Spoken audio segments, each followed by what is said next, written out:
प्रत्यक्ष रूपेण परोक्ष रूपेण वा भागग्रहीतारः च सन्ति तेभ्यो नमो नमः धन्यवादः। जयतु संस्कृतं, जयतु भारतं, जयतु संस्कृतं। धन्यवाद। Thank you, sir. You have nicely explained all the technical terms and all technical dimensions related to research work. अहं स्मरामि किरातार्जुनीये भारविः महाकवि भारविः कथयति सशौष्ठवौदार्य विशेषशालिनीं निश्चितार्था मिति वाचमादति। तो शोध प्रबंध निर्माणे तो भाषा सौष्ठवस्य महती आवश्यकता भवत्येव। तत्रापि तकनीक संदर्भे भवन्तः यत् किमपि उक्तं तद् श्रुत्वा श्रुत्वा श्रावं श्रावम् एतादृशी स्थितिः अस्ति यथा शाकुन्तले कथयति गच्छति पुरः शरीरं। शरीरं तु अग्रे गच्छति किन्तु मनः पुनः श्रवणार्थं गच्छति। यतोहि कालः वयं सर्वे कालाधीनाः भवामः। एतस्मात् कारणात् अहं वारं वारं धन्यवादं वितीर्य अहम् अत्र मुख्यरूपेण मुख्यातिथित्वेन ये समागताः सन्ति तेषाम् अहं क्षमायाचना पुरस्सरम् आह्वानं करोमि। यतोहि कालातिक्रमणं जातम् अस्ति। यतोहि आरम्भे एव मया उक्तं यत् एकादशवादने एव भवितव्यम् अस्ति, किन्तु तत्र समापनं 12 वादने भवितव्यता आसीत्, किन्तु देर आए दुरुस्त आए, कोई समस्या नहीं है। वयं चलामः। महोदय प्रोफेसर विनय कुमार पांडे महोदय। जी धन्यवादाः। श्रूयते वा? श्रूयते सम्यक् रूपेण। धन्यवादः। गङ्गातरङ्गरमणीयजटाकलापं गौरी निरन्तर विभूषितवामभागं नारायणप्रियमनङ्गमदापहारं वाराणसीपुरपतिं भज विश्वनाथम्। परम सम्मान्याः, अस्याः संगोष्ठ्याः मूल रूपे विराजमानाः महेन्द्रगढ़ स्थितस्य संस्कृत विश्वविद्यालयस्य हरियाणा केन्द्रीय विश्वविद्यालयस्य संस्कृत विभागाध्यक्षाः प्रोफेसर रणवीर सिंह महाभागाः, सारस्वतातिथिरूपेण विराजमानाः समुपस्थिताः सद्यः एव व्याख्यानेन निवृत्ताः अस्माकं मित्राणि विद्वांसः डॉक्टर गिरधारी पंडा महाभागाः, कार्यक्रमस्यास्य संयोजकाः, अत्यंत कुशल संचालकाः, कुशल तंत्रज्ञाः, विशिष्टा विद्वांसः डॉक्टर विपिन झा महोदयः, अस्यां संगोष्ठ्याम् उपस्थिताः अन्ये च विद्वांसः प्रतिभागिनः सर्वेषां हार्दं स्वागतम् अभिनन्दनम्। यद्यपि बहु सुचिन्तितम् आसीत् व्याख्यानाय, परन्तु तत्र कालातिक्रमः जातः। एकवादनात् एका अपरापि समितिः विद्यते यत्र साक्षात् गमनम् अभिष्टं वर्तते। तथापि संस्कृत मातुः सेवा, संस्कृताध्ययनं, संस्कृत विषये चिन्तनं, ज्ञानं, व्याख्यानम् अस्माकं परमं दायित्वं भवति। अतएव अत्र संक्षेपेण स्वकीयं मतं किञ्चित् प्रस्तौमि।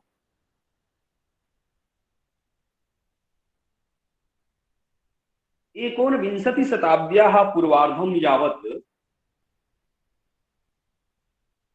तत्र समग्रस्यापि विश्वस्य ये विद्वांसः वासन् तेषाम् एतादृशी धारणा आसीत्, ते सर्वे एव तत्र यूरोप, रोम, यूनान, मिस्र देशीयानां ज्ञानविज्ञानेन, तत्र कला, संस्कृत, साहित्येन विशेषेण प्रभाविताः आसन्। तेषाम् इयं धारणा आसीत्, तेषाम् एतादृशं तत्र एतादृशः विचारः आसीत् यत् सर्वेषां विषयाणां तत्र आरम्भस्तु तत्र यूनान् देशतः, यूरोप देशतः, रोम देशतः वा तत्र मिस्र देशतः एव जातः। परन्तु तत्र 19 शताब्द्याः उत्तरार्धे यदा केचन पाश्चात्यलेखकाः सन्ति भारतीय ज्ञानपरम्परायाः पाश्चात्यलेखकाः, तेषु ग्लेनविले, सार्टन, थॉमस हिट इत्यादयः सन्ति। तेषां यदा आलेखः भारतीय ज्ञान विज्ञान परिप्रेक्ष्ये, भारतीय कला साहित्य विषये, भारतीय ज्ञान पद्धति विषये समागता, तदा सर्वमपि विश्वं विस्मृतं यत् कीदृशं ज्ञानं विज्ञानं च अस्ति अस्माकं भारतस्य पार्श्वे।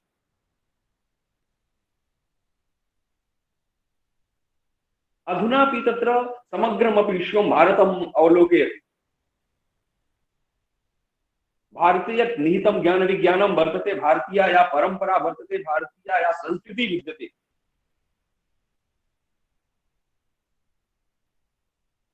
सा अनस्वरा पद्धति, सा अनस्वरा संस्कृति, यस्य कस्यापि क्षयः न भवति, कालानुरोधेन कालातिक्रमेणापि तत्र कालान्तरेणापि सा अग्रे अग्रे तत्र सांप्रतिकी भवति, सांप्रतिकी प्रतिभाति। तस्यां यदा शोधकार्यं न भवति, यदा समसामयिकं व्याख्यानं न भवति, तदा निश्चयेन अस्माकं एव हानिः। अतएव एतादृशम् आयोजनं निश्चयेन करणीयम्। एतस्यां कोरोना विभीषिकायामपि अभियान्त्रिकी माध्यमेन आयोजकैः एतादृशम् आयोजनं कृतम्, अन्ताराष्ट्रीया संगोष्ठी आयोजिता, अतः तेभ्यो धन्यवादाः। बहुव्याख्यानं जातम् अस्ति, यतोहि पञ्चमो अद्यदिवसः, सर्वमपि पक्षं सुचिन्तितं वर्तते। अद्य वयं तत्र किञ्चित् अन्तर्विषयकं यत् शोधकार्यम्, अन्तर्विषयक शोधस्य ये मूलभूताः सिद्धान्ताः, तेषां विषये किञ्चित् चर्चां कुर्मः।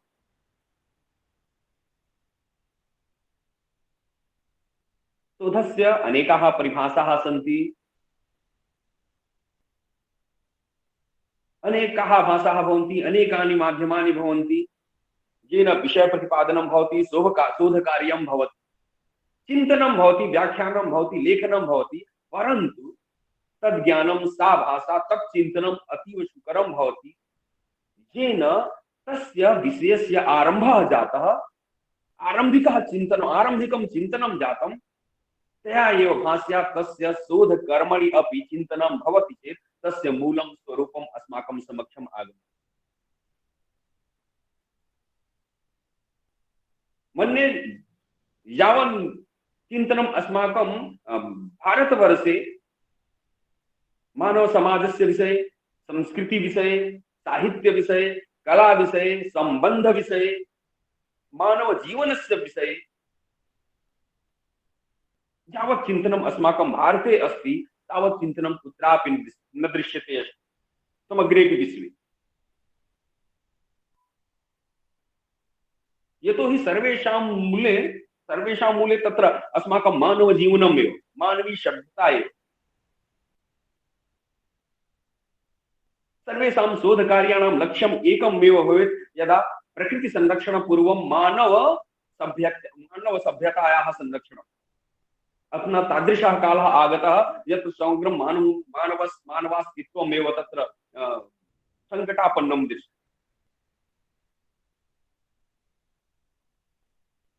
अतः वयं किमपि शोधकार्यं कुर्मः, यत्कमपि शोधकार्यं चिन्तितं, तस्य प्रवर्तनं तत्र कालानुरोधेन सर्वकालिकी स्यात्, तत्र कालानुरोधेन सुस्थिरं स्यात्, किंचित पुष्टं स्यात्, परिवर्धितं स्यात्, तथा करणीयम्। अंतर्विषय शोध प्रबंधे इतं दत्तावधानेन चिन्तनीयं यत् येन सह तत्र कस्यापि विषयस्य अंतर्विषयकं शोधकार्यं भवति या शोधकार्यं तत्र प्रस्तावितं वर्तते, तयोः मध्ये सम्बन्धः कः, तयोः आधारभूमि का, यतो हि आधारभूमि एव तत्र शोधस्य फलप्रदायिका भवति। एकस्मिन्नेव विषये यदा आधारभूमि भिन्ना भवति तदा शोधपरिणामो अपि तत्र भिन्नं भिन्नम् आगच्छति। यदा चिन्तयन्तु, यथा तत्र कोऽपि मानवजातेः सभ्यता सृष्टिविषये, मानवसृष्टिविषये कोऽपि चिन्तनं, कोऽपि शोध कार्यं कर्तुम् उद्यतः भवति, तदा स यदि डर्बन इत्यस्य सिद्धान्तम् अधिकृत्य शोध कर्तुं वाञ्छति वा तस्यां मनसि डर्बन इत्यस्य सिद्धान्तः भवति, तदा स तत्र कपिमूलकं, बन्दरमूलकम् एव तत्र शोधकार्यस्य आरम्भं करिष्यति। यतो हि तेषां मनसि एतादृशी धारणा अस्ति यत् मानवस्य विकासः तत्र कपिमूलकादेव अस्ति, अर्थात् कपिमूलकमेव मानवजीवनं, मानवस्य स्वरूपम्। अर्थात पूरा काले तत्र मनुष्य एक बंदर की स्थिति में था, उसके बाद से धीरे धीरे विकास हो। तस्य समग्रमपि चिन्तनं तत्र अस्माकं वेदेषु, पुराणेषु, साहित्येषु, संहितासु तत्र एतादृशी तस्य धारणा भविष्यति। तत्र कुत्र एतादृशं किमपि तत्र तथ्यम् आगच्छेत् येन वयं तस्य प्रमाणं प्रमाणीकरोमि यत् तत्र मानवस्य उत्पत्तिः तु कपिसकाशात् जाता। तस्य एतादृशी एव धारणा भविष्यति, तस्य अन्वेषणं तन्मूलकम् एव भविष्यति। तस्य एव परितः भ्रमिष्यति यत् कथं तत्र कोऽपि शब्दः तादृशः भवेत् अस्माकं वेदपुराणेषु येन इदं सिद्धं भवेत् यत् मानवस्य सृष्टिः एतादृशी। परन्तु यदा तस्य मनसि तस्य आधारस्तु भारतीयं भवति, तस्य चिन्तने तत्र भारतीयं विज्ञानं भवति, तदा अस्माकं मानवस्य स्वरूपं तु तत्र ब्रह्मसकाशादेव जातं। तत्र मानवस्य उत्पत्तिः तु ब्रह्मसकाशादेव जाता। ब्रह्मणः स्वरूपं, ब्रह्मस्वरूपं कीदृशं भवति तत्र तु वयं जानीमः, वयं तत्र चिन्तयामः तत्र कीदृशं स्वरूपं भवति ईश्वरस्य। तावत् सुन्दरं किमपि नास्ति यावत् सुन्दरं तत्र भगवतः स्वरूपम् अस्ति। भगवतः सकाशादेव तत्र एकांशरूपेण तत्र मानवस्यापि सृष्टिर्जाता है। तदा तस्य चिन्तनस्य आधारस्तु अस्माकं भारतीयः भवति। एतेन परिणामः भिन्नम् आगमिष्यति, तत्र तेन चिन्तनेन परिणामः भिन्नः आगच्छति। संस्कृतेन सह तत्र यदा पाश्चात्याः शोधकर्मणि रताः भवन्ति, संस्कृतविषयेषु एव यदा तत्र पाश्चात्यचिन्तकाः शोधकर्मणि प्रवृत्ताः भवन्ति, तदा ते किं चिन्तयन्ति, तेषाम् एतादृशी धारणा अस्ति, किञ्चित् तत्र अधुना परिवर्तमाना दृश्यते, परन्तु तथापि तत्र तेषां पाश्चात्यानां ये भारतीयसंस्कृतिविरोधिनः सन्ति, तेषाम् एतादृशी धारणा अस्ति यत् संस्कृतं मृतभाषा अस्ति। संस्कृत वर्गविशेषस्य शोषणाय वर्गविशेषस्य कृते आविष्कृता भाषा अस्ति। संस्कृतस्य अधुना किमपि कार्यं नास्ति। संस्कृतेन तत्र समाजस्य लाभः न भवति। तदा तेषां समग्रम् अपि चिन्तनम् एतस्य उपरि एव भवति। तेषां सिनाप्सिस् यद् भवति, तेषां शोधप्रारूपं भवति, तस्मिन् शोधप्रारूपे ते एतेषां विषयाणां तत्र संकेतः करिष्यन्ति, तत्र लेखनं करिष्यन्ति यत् केन प्रकारेण तस्य तत्र प्रामाण्यं भवेत्, तस्य प्रत्यक्षीकरणं भवेत् यत् संस्कृतं तादृशम् अस्ति। परन्तु यदा वयं भारतीयमूलकं चिन्तयामः तदा निश्चयेन किञ्चित् विलक्षणः परिणामः भविष्यति अस्माकं समक्षं। यतो हि तत्र अस्माकं चिन्तनं तु किञ्चित् भिन्नं वर्तते। अस्माकं चिन्तने तत्र अस्माकं चिन्तनस्य यत् आधारः भवति, अस्माकं चिन्तनस्य यत् परमं लक्ष्यं भवति, तत्तु धर्मार्थकाममोक्षप्राप्तिः। अतएव तेषाम् आधुनिकी या शोधपरम्परा वर्तते, पश्चात् पारम्परिक या शोधपरम्परा वर्तते, उभयोः मध्ये कश्चन विशेषः विभेदः दृश्यते। आधुनिकी या परंपरा वर्तते, या पाश्चात्य परंपरा वर्तते शोधकार्यस्य, तस्मिन् तत्र ज्ञानस्य परिमार्जनं भवति, ज्ञानस्य विशेषज्ञताम् आयाति, परन्तु परमतत्त्वस्य कुत्रापि प्राप्तिर्न भवति। परन्तु अस्माकं या पारंपरिक पद्धति वर्तते, या अस्माकं पारंपरिक पद्धति वर्तते, अस्माकं या परंपरा वर्तते, भारतीय परंपरा वर्तते संस्कृत साहित्यान्वेषणस्य, संस्कृत विषय शोधकार्यस्य, तस्मिन् लक्ष्यं तु परम सत्य स्थापनम्। परम सत्य स्थापने तत्र समसामयिकं व्याख्यानम् एव शोध शब्देन तत्र व्यवहृतं वर्तते। बलात् तत्र केनापि आधुनिक विषयेन सह आत्मानं योजनं तत्र सुकरं नास्ति। अस्माकं वाङ्मये, अस्माकं विषये, अस्माकं पुराणेषु, साहित्येषु, अस्माकं ग्रन्थेषु तस्य स्वरूपं किञ्चित् विशिष्टम् अस्ति। किं तत्र केवलं विज्ञानेनैव तत्र समाजस्य रक्षणम् अस्ति वा?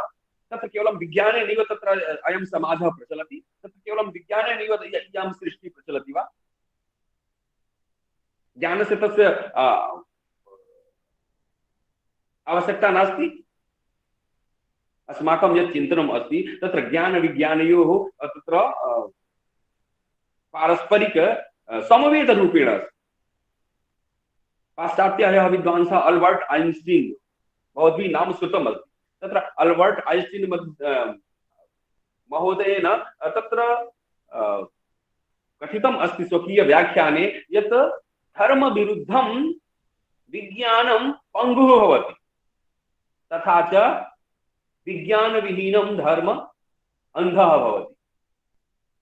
धर्म के बिना विज्ञान जो है लंगड़ा होता है, और विज्ञान के बिना धर्म जो है वो अंधा होता है। अस्माकं चिन्तनमपि तादृशमेव अस्ति। अस्माकं प्रकृतिमूलकं विज्ञानस्य स्थापना अस्माकं साहित्येषु विद्यते। अतएव तस्य चिन्तनमपि तादृशमेव भवेत्। किञ्चित् चिन्तनं भिन्नं भवति चेत् निश्चयेन तस्य परिणामः तु भिन्नः आगमिष्यति। अतएव जेपि तत्र अंतर्विषयक शोधकर्मणि रताः सन्ति, येषां धारणा अस्ति यत् अहं तत्र अंतर्विषये शोधकार्यं करोमि, तैः निश्चयेन दत्तावधानेन एतत् निश्चितं कर्तव्यम्, एतं निश्चयीयं यत् विषयः तादृशः भवेत् येन अस्माकं किञ्चित् पारस्परिकं सम्बन्धः स्यादिति।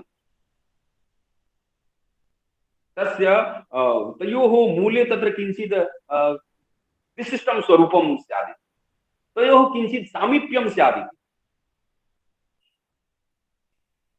नहीं तत्र व्याकरणशास्त्रे तत्र जीवविज्ञानस्य अवधारणा वा एतस्मिन् विषये शोधकार्यं कर्तुं शक्नुमः वा? तत्र वनस्पति विज्ञान सापेक्षे तत्र वनस्पति विज्ञानस्य अन्वेषणे तत्र व्याकरणशास्त्रस्य योगदानं, यद्यपि भाषायाः योगदानं तत्र सर्वत्र भवति, भाषां विना तु तत्र किमपि कार्यं कर्तुं न वयं शक्नुमः। अतएव भारतीय परिप्रेक्ष्ये तस्य ज्ञानं कर्तुम् अभिष्टं चेत् तत्र तस्यापि ज्ञानम् अभिष्टं भवति, परन्तु एतादृशं शोधकार्यं लाभाय भविष्यति वा समाजस्य? परन्तु यदा आधुनिकी या भाषा वर्तते, आधुनिक भाषासु शब्दस्य यत् स्वरूपं विद्यते तत्सापेक्षं यदा अस्माकं व्याकरणशास्त्रस्य वा अस्माकं भाषाविज्ञानस्य तत्र समवेत अन्तर्विषयकं शोधकार्यं भवति चेत् तद् वरं भवति। तत् किञ्चित् भाषायाः किञ्चित् भिन्नं स्वरूपं, किञ्चित् विशिष्टं स्वरूपम् अस्माकं समक्षम् आगच्छति। अन्तर्विषयक अध्ययनं सर्वेष्वपि क्षेत्रेषु विदुषाम् अध्ययनेन, विदुषां तत्र अनुभवेन किञ्चित् तत्र तादृशं सत्यं स्थापयति यत् सत्यं तत्र अनुभवजन्यं भवति, वैज्ञानिकं च भवति।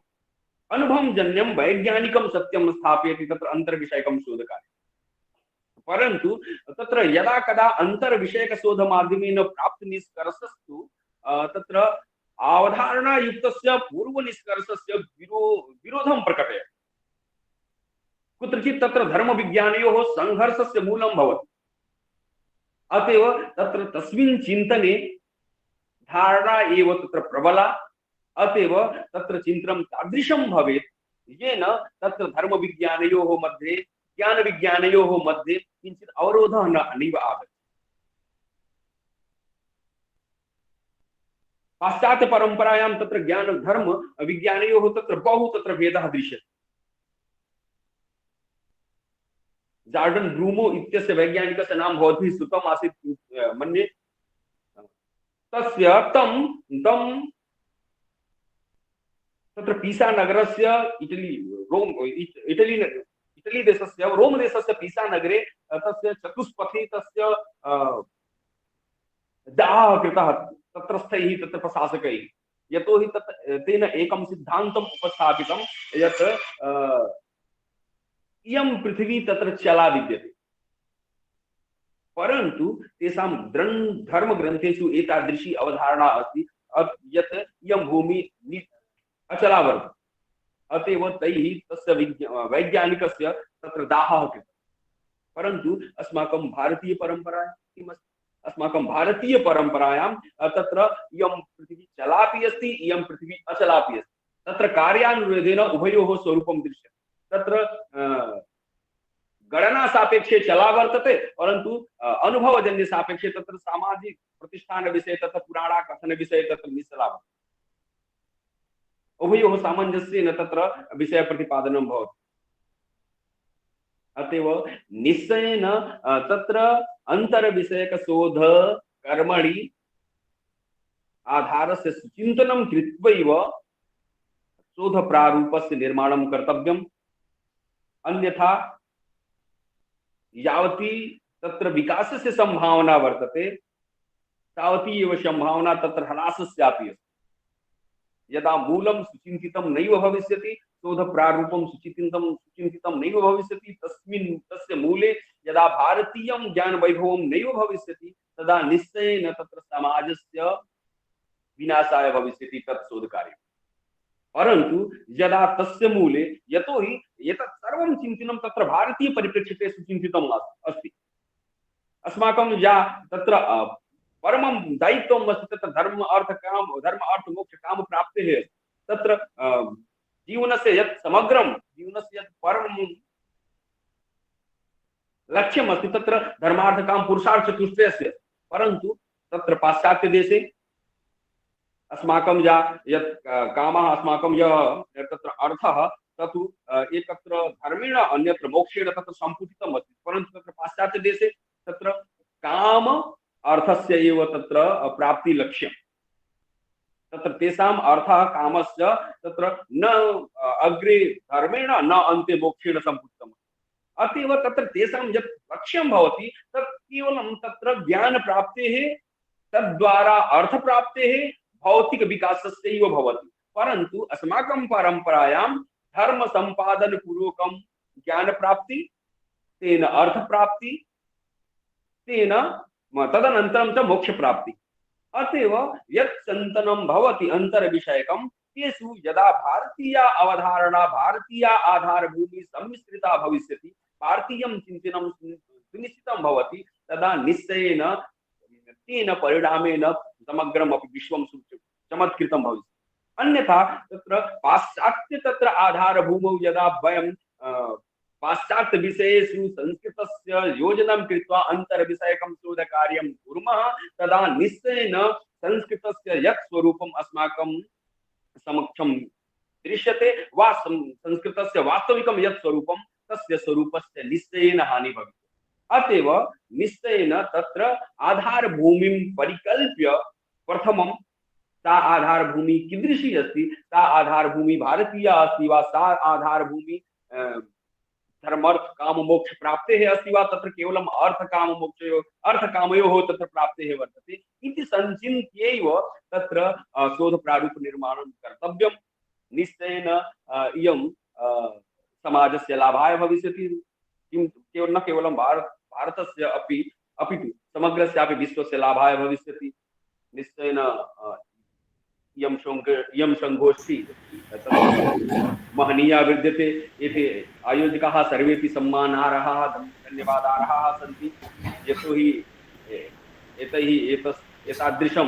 एतादृशां संगोष्ठीम् आयोजितवन्तः। अतएव तेभ्यः धन्यवादान् वितीर्य स्वकीयं विरमामि, यतोहि तत्र अन्यत्रापि गमनं वर्तते। धन्यवादः महोदय। धन्यवादः महोदय। धन्यवादः धन्यवादः। श्रीमद्भिः सम्यक् रूपेण प्रतिपादितम् अन्तर्वैषयिकशोधः कीदृशः भवेत्, तत्र विशिष्य अस्माकं यथा चिन्तनं भवति तद्वदेव कार्यं भवति इति धिया एव शोधकार्यस्य परिणतिः भवति। ईश्वरः अपि कथयति गीतायाम्, ईश्वरः सर्वभूतानां हृद्देशेऽर्जुन तिष्ठति भ्रामयन् सर्वभूतानि यन्त्रारूढानि मायया। तो शोधकाले यदि सम्यक् रूपेण चिन्तनं यदि न भवति तो शोधकार्यं कीदृशं भविष्यति इति स्वयमेव चिन्तयितुं शक्यते।